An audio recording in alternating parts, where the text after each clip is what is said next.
Hey viewers, I am back with the new video. So इस video में हम बात करने वाले हैं कि आपने सुना होगा एसएसबी में जीडी होता है, जीपीई होता है, पीजीटी होता है, कमांड टास्क होता है। तो हम सारी चीज़ों के ऊपर बात करेंगे। तो इस वीडियो में हम देखने वाले हैं कि इनकी इम्पोर्टेंस क्या है। क्या ये 4 टास्क जीटीओ के हमारे सिलेक्शन को डिफाइन कर देते हैं? 4 टास्क ओनली। तो ये वीडियो बहुत ही हेल्पफुल होने वाली है उनके लिए जिनकी अपकमिंग एसएसबी आने वाली है, या फिर जो अभी प्रिपेयर कर रहे हैं रिटर्न के लिए, लेकिन रिटर्न क्रैक होने के बाद उनको एसएसबी तो देना है ना। अब एसएसबी जब तुम अपियर होगे तो उसमें जीटीओ भी देना होगा। तो यहाँ पे हम इस चीज़ के लिए बात करेंगे कि क्या तुमको इन टास्क पे ज़्यादा फोकस करना चाहिए जिससे कि आपके चांसेस और ज़्यादा हाई हो जाएं जीटीओ के लिए। ठीक है। तो चाहे आप रिटर्न की प्रिपेयर कर रहे सही, चाहे आप एसएसबी के लिए जा रहे हो, so it will be very beneficial जिससे कि आप लोग अभी से प्रिपेयर हो पाओ कि हाँ मुझे इन इन टास्क में अच्छे से अच्छा परफॉर्म करना है। ठीक है। तो आराम से 10-15 मिनट में समझते हैं। अच्छे से कान खुले रखना, एक एक चीज़ को समझना जो मैं बता रहा हूँ इस इन वाले टास्क में, जिससे कि तुम इससे गो थ्रू हो पाओ। ठीक है। तो चलो स्टार्ट करते हैं और देखते हैं कि क्या है एक्चुअली इसकी इम्पोर्टेंस। तो यहाँ पे हमने लिख रखा है कि क्या GD date is group discussion या ग्रुप प्लानिंग एक्सरसाइज, जिसको मिलिट्री प्लानिंग एक्सरसाइज बोलते हैं, या पीजीटी प्रोग्रेसिव ग्रुप टास्क और कमांड टास्क, क्या ये 4 टास्क तुम्हारे सिलेक्शन को डिफाइन कर देते हैं? तो चलो उसके ऊपर बात करते हैं। ठीक है। देखो, सबसे पहली चीज़ मैं आप लोगों को बता देता हूँ। जब भी आप एसएसबी के लिए अपियर हो गए तो आपका एक टास्क होगा जीटीओ का, मतलब ग्राउंड टेस्टिंग अफसर जो हैं वो आपका ग्राउंड टास्क कराएंगे। ठीक है। तो इन जीटीओ टास्क में आपके कई सारे टास्क होंगे, जिसमें से कुछ बेसिक टास्क होंगे, कुछ कन्फर्मेटरी टास्क होंगे। अब आपको एक चीज़ तो समझ आ रही होगी कि जो बेसिक टास्क हैं वो एक्चुअली इम्पोर्टेंट टास्क होने वाले हैं। जो शुरू के 4 टास्क होंगे वो बहुत ही इम्पोर्टेंट टास्क होंगे, क्योंकि वहाँ पे जीटीओ आपको विद इन 4 टास्क अच्छे से जज कर लेगा कि आप कितने पानी में हो। और फिर उसके बाद जो टास्क होंगे उन वाले टास्क को वो कंफर्म करेगा उन वाले टास्क से कि हाँ जो मैंने इस बंदे के बारे में लिखा है क्या वो आगे उन टास्क में फॉलो कर पा रहा है। तो जो जीटीयू में सबसे बड़ी चीज़ मैटर करती है, वो चीज़ मैटर करती है कंसिस्टेंसी। कि हाँ आपने पहले टास्क में अच्छा परफॉर्म किया, सेकंड में भी अच्छा किया, तो एक कंसिस्टेंसी होनी चाहिए। या ऐसा करो कि हाँ आपने पहले टास्क में एवरेज किया, दूसरे में भी एवरेज किया, तो किसी भी चीज़ में ये नहीं होना चाहिए किसी भी एक टास्क में कि आपसे कुछ भी परफॉर्म नहीं हुआ। ठीक है। तो चलो आगे बात करते हैं। उससे पहले हम देख लेते हैं। सबसे पहले मैं तुमको एक चीज़ बताना चाहूँगा। यहाँ पे ना देखो एक छोटी सी चीज़ लिखी हुई है, अफसर लाइक क्वालिटीज़। अब यहाँ पे इस चीज़ को समझो यार। आपका चाहे जीटीओ हो, चाहे आपका कोई और अफसर हो, तो चाहे वो आपका इंटरव्यूइंग अफसर हो, चाहे आपके साइकोलॉजिस्ट साहब हो, या आपके,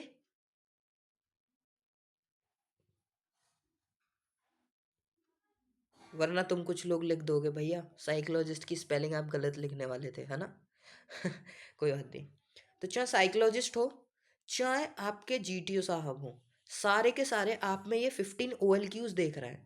तो इस चीज़ को समझो। सबसे पहली चीज़ कि आपके जो जीटीओ के टास्क से दिखेगा वो भी यही 15 OLQs दिखेंगे। तो उससे पहले हम इन पे थोड़ी सी नज़र मार लेते हैं। ठीक है। जिससे कि मैं वहाँ पे तुमको और अच्छे से एक्सप्लेन कर पाऊँ कि कौन सा टास्क तुम्हारे किस वाली क्वालिटी को शो कर रहा है। ठीक है। तो सबसे पहली चीज़ देखो यहाँ पे, इन इफेक्टिव इंटेलिजेंस।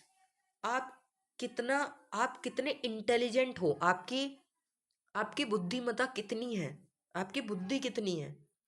दूसरी चीज़ है आपकी रीजनिंग एबिलिटी, मतलब आपकी सोचने की शक्ति कितनी है। आप बुद्धिमान हो लेकिन आप सोच कितना पा रहे हो, चीज़ों को एनालाइज कितना कर पा रहे हो। तीसरी चीज़ है ऑर्गेनाइजिंग एबिलिटी। आपके पास अगर कुछ भी चीज़ें हैं, आपके पास अगर कम रिसोर्सेज हैं, तो उनको ऑर्गेनाइज कैसे करना है, वो वाली ability. And the most important I can say कि आपका जो 90% इंटरव्यू में बोल सकता हूँ वो तुम्हारा पावर ऑफ एक्सप्रेशन पे डिपेंड होता है। आई पर्सनली बिलीव दैट और ये जो 90% मैं बता रहा हूँ पावर ऑफ एक्सप्रेशन को, ये मैंने बहुत सारी वीडियोस में एक्सप्लेन भी किया है कि पावर ऑफ एक्सप्रेशन कैसे तुम्हारे पूरे इंटरव्यू को 90% इंटरव्यू को हैंडल कर लेता है। Your single OLQ, that is power of expression. ठीक है, तो ये मैं समझाऊंगा तो मैं, खैर पावर ऑफ एक्सप्रेशन क्या है, इसको कैसे इंप्रूव कर सकते हो और ये किस किस टास्क में कैसे कैसे दिखता है, सो डोंट वरी। ठीक है, अब यहाँ पे देखो नेक्स्ट आपकी जो OLQ है दैट इज सोशल अडेप्टेबिलिटी। अब ये चीज़ तुम्हारे रहने सहने के ऊपर आ गई कि आप कितने अडेप्टेबल हो। आपके जो रिलेशंस हैं दूसरों के साथ, वो आपके अडेप्टेबिलिटी को शो करते हैं। लाइक आपके बहुत ही ज़्यादा फ्रेंडली रिलेशंस हैं अपने कजिन्स के साथ, अपनी फैमिली में, तो नो डाउट आपकी अडेप्टेबिलिटी अच्छी है, आप अच्छे से दूसरों के साथ रह पाते हो। कॉपरेशन, आप कितना को कॉपरेट करते हो, और ये GTO में बहुत इंपॉर्टेंट चीज़ होती है, क्योंकि GTO में आप पूरे ग्रुप में होते हो, और जब आप ग्रुप में होते हो तो ग्रुप में आपका कॉपरेशन देखा जाता है। सेल्फिश बंदा नहीं चलेगा बिल्कुल भी। आप देखो सेंस ऑफ रेस्पॉन्सिबिलिटी बहुत इंपॉर्टेंट। जब आप GTO से टास्क करोगे ना, तो उसमें आपको कई सारी चीज़ें ऐसी ध्यान रखनी पड़ेंगी जो जो कहीं ना कहीं आपकी सेंस ऑफ रेस्पॉन्सिबिलिटी को बताएंगी। ठीक है, वो मैं तुम्हें बताऊंगा आगे वीडियो में, देखना एंड तक, आपको समझ आ जाएगा कि सेंस ऑफ रेस्पॉन्सिबिलिटी भी क्यों इंपॉर्टेंट है। आगे है तुम्हारा इनिशिएटिव। आप कितने अच्छे से अपने आप को इनिशिएट कर पा रहे हो, क्या आपने जो इनिशिएटिव लिया है वो ठीक है। आप अगर 10 बंदे हो ग्रुप में एंड आउट ऑफ 10, अब आप बोलोगे भैया इनिशिएटिव मतलब सबसे पहले बोलना, नहीं भाई, सबसे पहले बोलना इनिशिएटिव नहीं होता है। चाहे आप दूसरे पे बोलो, चाहे तीसरे पे बोलो, चाहे चौथे पे बोलो, लेकिन बोलो ऐसा कि पूरे ग्रुप को इम्पैक्ट कर दे। डेट्स कॉल्ड इनिशिएटिव, कि बंदे ने इनिशिएटिव लिया है और भाई क्या ही पॉइंट दिया है। Your self confidence, and that self confidence comes with the power of expression. मैं सच्ची बता रहा हूँ, बिलीव मी, ये सारी की सारी चीज़ें आपकी पावर ऑफ एक्सप्रेशन से बहुत लिंक करती हैं। अगर मैं तुमको बोल दूँ स्पीड ऑफ डिसीजन, ये 50% इसी पे डिपेंड है, पावर ऑफ एक्सप्रेशन पे। आपने कोई भी डिसीजन लिया, आपने अच्छा खासा टाइम लिया उस चीज़ को, डिसीजन को लेने के लिए, लेकिन अगर तुम उस चीज़ को एक्सप्रेस ही नहीं कर पा रहे हो तो आपने डिसीजन कैसे ले लिया इतना फास्ट। चलो आपने ले भी लिया डिसीजन फास्ट, लेकिन आप उसको एक्सप्रेस नहीं कर पा रहे हो, तो क्या आपका वो डिसीजन जो है, क्या वो स्पीड में था? नहीं था ना, क्योंकि तुम उसको बता नहीं पाए। Ability to influence the group, फिर बोलूँगा power of expression. Power of expression के ऊपर डिपेंड है तुम कितना इन्फ्लुएंस कर पा रहे हो ग्रुप को। योर लाइवलीनेस, आप कितना हंसमुख हो, आप जब भी प्रेशर आएगा तो कितना अपने आप को पॉजिटिव रख पाते हो, घबरा तो नहीं जाते। GTO ने बोल दिया किसी टास्क में कि अब ये भी रेड है, ये भी रेड है, अब क्या करोगे? अब तुम इधर उधर बहुत जल्दी देखे जा रहे हो, पता नहीं सर क्या होगा, तुम्हारे पसीने टपक रहे हैं और बिल्कुल आपके चेहरे से लग रहा है कि भाई बिल्कुल ख़त्म हो तुम। तो ये चीज़ें शो करती हैं कि यार जब प्रेशर पड़ेगा तो तुम ऐसे ऐसे ट्रीट करोगे। Be chill. डेटर्मिनेशन, तुम्हारा डेटर्मिनेशन दिखता है SSB में, बहुत दिखता है। करेज, जब आप GTO का टास्क करते हो ये दिखता है। स्टेमिना आपका इंडिविजुअल ऑब्स्टिकल्स में दिखता है, आपका करेज इंडिविजुअल ऑब्स्टिकल्स में दिखता है, आपका डेटर्मिनेशन इंडिविजुअल ऑब्स्टिकल्स में दिखता है। अब आप बोलोगे भैया इंडिविजुअल ऑब्स्टिकल्स में कैसे दिखती हैं ये चीज़ें? सब बताऊंगा, बिलीव मी, एक एक चीज़ बताऊंगा कि इंडिविजुअल ऑब्स्टिकल्स में तुम बोल रहे हो ना करेज कैसे दिखता है। करेज ऐसे दिखता है कि अगर आप किसी ऊंची सी उस पर चल रहे हो ना, मेरे को उसका नाम ध्यान नहीं है, वो जैसे टार्जन स्विंग कर रहे हो, तो जब टार्जन स्विंग कर रहे हो तो बंदे क्या करते हैं भाई, करेज नहीं ला पाते, डरते हैं रस्सा पकड़ने में, और फिर डरते डरते कूदते हैं, उस चीज़ में फेल हो जाते हैं। तो जब करेज होता है ना, अंदर से कॉन्फिडेंस होता है, तो भाई पहाड़ भी कम लगने लगता है। तो चलो वो सारी चीज़ें हम बात करेंगे बाद में। अभी सिर्फ मैंने को एक आइडिया दे दिया है कि अफसर लाइक क्वालिटीज़ क्या हैं। अब हम बात करने वाले हैं एग्जैक्टली कि आपके GD GP PCT क्यों इतना इम्पोर्टेंट हैं और क्या वे तुम्हारे सिलेक्शन को डिफाइन कर देते हैं। चलो सबसे पहले बात करते हैं GD की। एक चीज़ मैं तुम्हें बता देता हूँ अभी, जब भी आपके GTO का टास्क होते हैं तो आपका सबसे पहला टास्क होता है GD का, सेकंड होता है आपका GP का, थर्ड होता है आपका PGT का, that is progressive group task, आगे बात करेंगे, और फोर्थ होता है आपका GOR, ग्रुप ऑब्स्टिकल रेस का। लेकिन इस चीज़ को समझो क्या, कि ये जो GD है, GP है और PGT है, मोस्ट ऑफ द केसेस आपके GTO को इन 3 टास्क से ही पता लग जाता है आप कितने पानी में हो। That's why I am saying कि GD, GP, PGT क्यों इतना इम्पोर्टेंट है।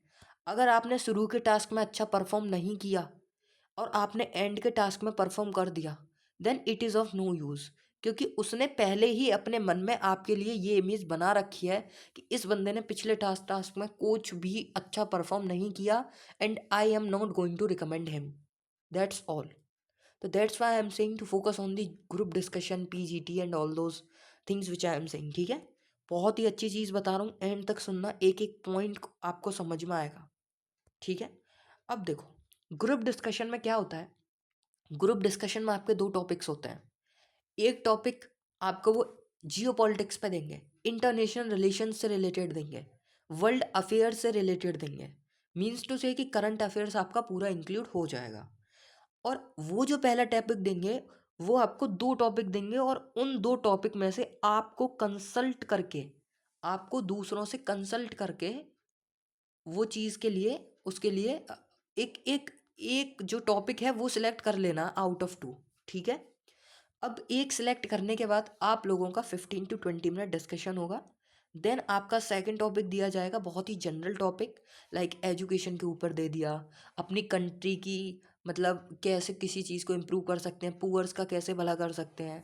ठीक है, इंडिया इतना लैग क्यों कर रहा है, तो ये सारी चीज़ें जो हैं अपने सोशल रिलेटेड, वो आपके सेकंड टॉपिक में दे दी जाएंगी। और वो जो सेकंड टॉपिक होगा वो बिना किसी चॉइस के होगा। अब मैं बात करता हूँ कि GD इतना इम्पोर्टेंट क्यों है और ये इतनी चीज़ें क्यों शो करता है, क्यों इतना इम्पोर्टेंट बोलते हैं GD को। सबसे पहली चीज़ मैं तुमको बता दूँ, देखो इस चीज़ को समझो आप लोग। देखो, जब भी GD होती है आपको इस सर्कुलर फैशन में बिठा दिया जाएगा, और आपके ये सर्कुलर फैशन में ऐसे ही 8-10 बंदे बैठ जाएंगे, और यहाँ पे चेयर डाल के, यहाँ जस्ट पीछे इसके, सॉरी फॉर दैट, हाँ, यहाँ पे तुम पूरा ऐसे बैठ जाओगे, यहाँ पे पीछे चेयर डाल के, एक इधर और एक इधर, यहाँ पे आपके GTO साहब बैठ जाते हैं। अब GTO साहब 10 मिनट के लिए इधर बैठते हैं और 10 मिनट के लिए इधर बैठते हैं, जिससे कि ये आप लोगों के लिए, आप लोगों के ग्रुप डिस्कशन को तो सुन रहे हैं, लेकिन एक और चीज़ जो मुझे पर्सनली फील होती है, वो हमारे हैंड जेस्चर्स कैसे हैं, हैंड गेस्चर्स कैसे हैं, हमारे फेशियल एक्सप्रेशंस कैसे हैं, सारी चीज़ें बहुत मैटर करती हैं।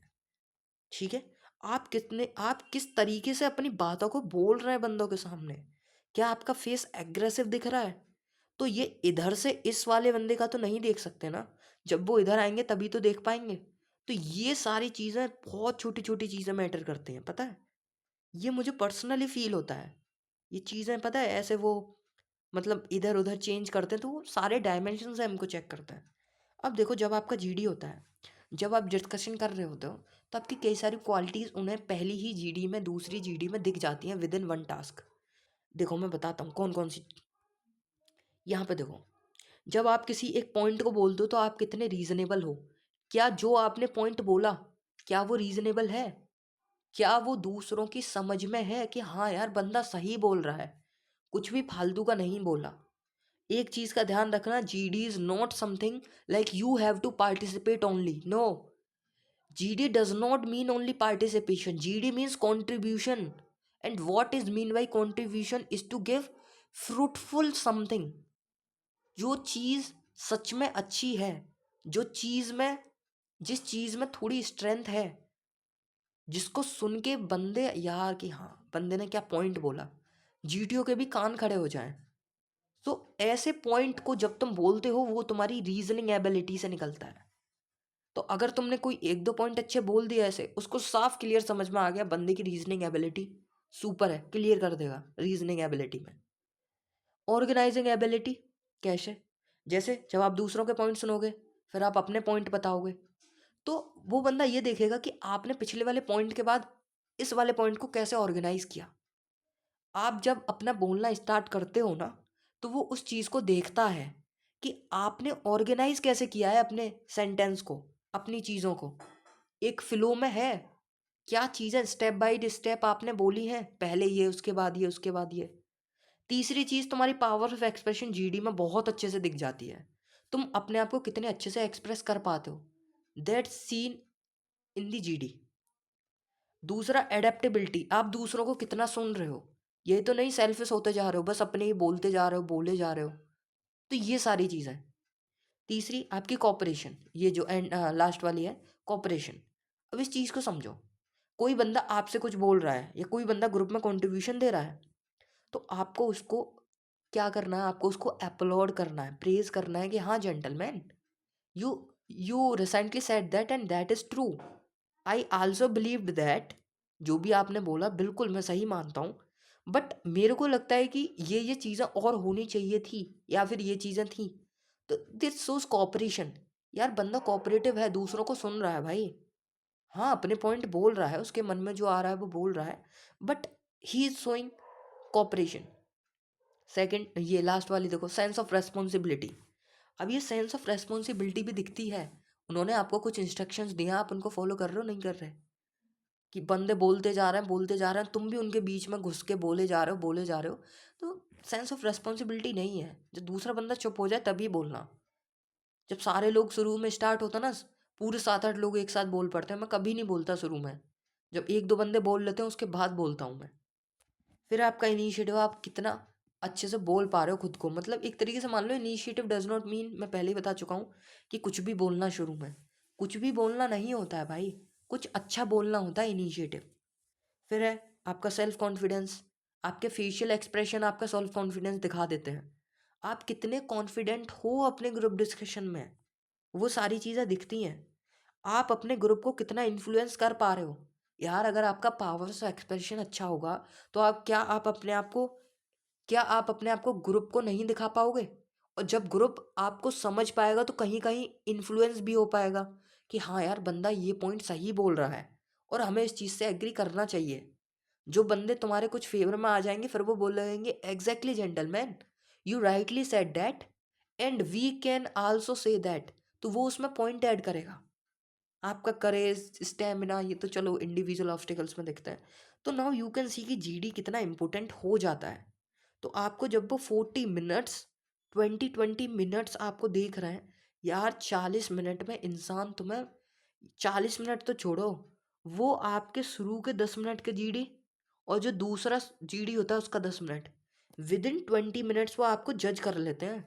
50% जज कर लेते हैं कि बंदा क्या है। ठीक है, तो इतना इंपॉर्टेंट होता है जीडी पार्ट। उसके आगे आता है, नेक्स्ट है आपका ग्रुप प्लानिंग एक्सरसाइज, या उसको मिलिट्री प्लानिंग एक्सरसाइज बोलते हैं। इसमें पूरे आपको इस सेमी सर्कुलर फैशन में बिठा दिया जाएगा। उसके बाद जो जीटीओ साहब होंगे, वो जीटीओ साहब यहाँ पे इसको आपको, ये एक तरीके से बोर्ड होगा, 3D बोर्ड, 2D बोर्ड होगा ऑन दी चार्ट, और आपको यहाँ पे समझाया जाएगा कि सिचुएशंस दी जाएंगी, प्रॉब्लम्स दी जाएंगी, कि आप कहीं से कहीं जा रहे थे, आपकी वहाँ पे गाड़ी ख़राब हो गई, गाड़ी ख़राब होने के बाद आपको पता लगता है कि यहाँ पे ये प्रॉब्लम है। तो वो सारी चीज़ों को बताएंगे कि ये प्लेस यहाँ पे है, ये प्लेस यहाँ पे है, ये प्लेस यहाँ पे है, आपका इतना टाइम हो रहा है, आप कैसे कैसे उस चीज़ को सॉल्व करोगे। आपको ये सारी चीज़ें बताने के बाद वो एक कार्ड पढ़ेंगे, नैरेटिव कार्ड पढ़ेंगे, जिसमें वो आपको प्रॉब्लम बताएंगे कि ये सारी प्रॉब्लम्स हैं। आपको कुछ भी अपने पेपर पे नहीं लिखना होता है उस टाइम।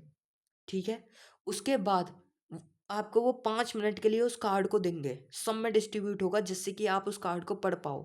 कार्ड को पढ़ने के बाद आप उसमें से प्रॉब्लम्स देखोगे और अपने मन में रखोगे। कुछ भी शीट पे नहीं लिखना होता है। प्रॉब्लम्स को अपने माइंड में रखना है, टाइमिंग को अपने माइंड में रखना है, सारी चीज़ों को अपने माइंड में रखना है। तो सोचो जीपी कितना इम्पोर्टेंट हो जाता है। और मैं एक फैक्ट मैं आप लोगों को बता दूं, GP is the only document in GTO. GP सिर्फ एक ऐसा डॉक्यूमेंट है पूरे जीटीओ का, जो आपके बिल्कुल एंड तक रखा रहता है। भाई जो 2006 में 2010 में जो एनडीए दे के आए होंगे ना, एसएसबी रिकमेंडेड, उन तक के जीपी रखे होंगे संभाल के। क्योंकि जो जीपी में आप लिखते हो ना, वो बहुत कुछ बता देता है आपके जीटीओ के बारे में। मैं तुम्हें एक चीज़ बता देता हूँ, आई डोंट नो कि ये फैक्ट है या मिथ है, but I personally believe that कि जब जीटीओ को समझ नहीं आता है ना कि इसको रिकमेंड करूँ या ना करूँ, तो वो बंदे का जीपी उठा के देख लेता है। जीपी जो है वो सब बता देता है आपके बारे में, आपकी ऑर्गेनाइजिंग एबिलिटी। जब आप अपनी प्रॉब्लम्स को ऑर्गेनाइज करोगे, कौन सी प्रॉब्लम कब आपको सॉल्व करनी है, क्योंकि जब आप अपनी प्रॉब्लम्स को लिखोगे अपनी सीट पे, उनके सॉल्यूशंस लिखोगे, आपकी ऑर्गेनाइजिंग एबिलिटी, आपकी इफेक्टिव इंटेलिजेंस, कितना सोच पा रहे हो उस प्रॉब्लम को सॉल्व करने के लिए, तुम्हारी तुम्हारी दूसरों के साथ अडेप्टेबिलिटी क्या है, आप दूसरों के साथ कैसे काम कर रहे हो, तुम्हारी सेंस ऑफ रेस्पॉन्सिबिलिटी क्या है। अगर आपको कुछ काम दिया गया है, अगर आपके पास ये प्रॉब्लम है, तो कहीं तुम भूल तो नहीं गए कि वो उस वाली प्रॉब्लम को, आपने उस प्रॉब्लम को कैसे टैकल किया, रेस्पॉन्सिबिलिटी को समझा नहीं समझा, उस प्रॉब्लम को इंक्लूड किया नहीं किया अपने नैरेटिव कार्ड में। दूसरी चीज, इनिशिएटिव लिया क्या, जब तुम प्रॉब्लम को सॉल्व करने जा रहे हो तो इनिशिएटिव लिया कि नहीं, आपकी डिसीजन की स्पीड कितनी है। भाई आधे आधे घंटे में चीज़ें बिगड़ने वाली होती हैं, वहाँ पे आधे घंटे में तुम कैसे, कौन से सोर्सेस का यूज़ करोगे, तुम्हारे डिसीजन फास्ट होने चाहिए, तुम्हारा करेज, तुम्हारा स्टेमिना सब दिखता है जीपी में। तो जीपी में ये सारी चीज़ें होती हैं। तो जब आप रिटन पार्ट पे लिख दोगे, 10 मिनट में आपको वो सॉल्यूशंस लिखने होते हैं।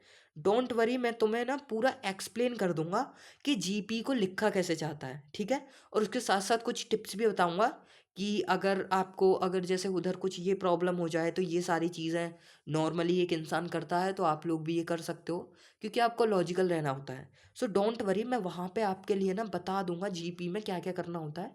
बस ये है कि चैनल को ना वो कर लेना, सब्सक्राइब करके बेल आइकन दबा लेना, ठीक है। क्योंकि आप बेल आइकन दबा लोगे ना, तो उससे जो भी वीडियो आएगी ना जीटीओ वगैरह की, तो अगर जीपी की वीडियो आती है जिससे कि तुम अच्छे से वो हो पाओगे, हाँ यार अब जीटीओ की, इसकी जीपी की आ चुकी है, नोट्स वगैरह बना लूँ मैं, ठीक है। तो वहाँ पे मैं टिप्स शेयर कर दूंगा, डोंट वरी। हर एक टास्क की मैं टिप्स शेयर करूंगा, डोंट वरी यार। जो जो मैंने अपने 7 SSBs में सीखा है ना, एक एक टास्क में, भाई मैंने 5 कॉन्फ्रेंसेस देख रखी हैं, 5 कॉन्फ्रेंसेस से बहुत अच्छा खासा एक्सपीरियंस है कि हाँ यहाँ यहाँ गलतियाँ होती हैं, और मैंने वहाँ वहाँ गलतियाँ की, आप भी करोगे। तो सिर्फ मेरा इतना सा मोटिव है कि आप लोग वो गलतियाँ ना करो, जिससे कि आपके चांसेस बढ़ जाए रिकमेंड होने के। मैं ये नहीं बोलता कि ये करोगे तो रिकमेंड हो जाओगे, नहीं, बट हाँ ये चीज़ें नहीं करोगे तो चांसेस बढ़ जाएंगे, ठीक है।